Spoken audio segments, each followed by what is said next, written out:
এবং আল্লাহর দরবারে দোয়া করলেন এবং কুলসুমকে বললেন, তুমি কাপড় তুলো খাবারের উপর থেকে।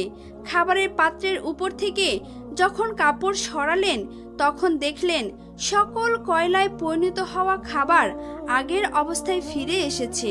সুবহানাল্লাহ। কুলসুম আল্লাহর দরবারে শুকরিয়া আদায় করলেন, মা ফাতেমাও আল্লাহর দরবারে শুকরিয়া আদায় করলেন। তখন কুলসুমকে বললেন, নাও বোন, তুমি আমন্ত্রিত সকলকে এখন এই খাবার পরিবেশন করো।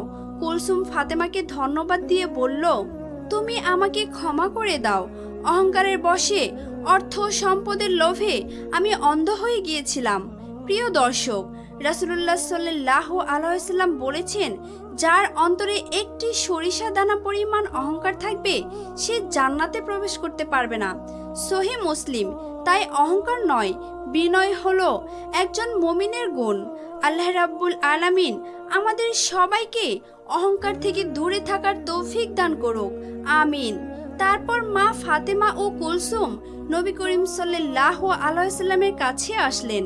নবী করিম সাল্লাল্লাহু আলাইহি ওয়াসাল্লাম মা ফাতেমাকে ধন্যবাদ জানিয়ে আল্লাহর দরবারে শুকরিয়া আদায় করলেন।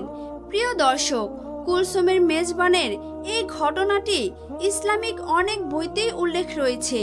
অনুরূপভাবে আরেক দিনের ঘটনা, একদিন ফাতেমা রাদি আল্লাহ তাআলা আনহা এমন দুর্বল হয়ে পড়েছিলেন যে তিনি বিছানা থেকে উঠতে পারছিলেন না।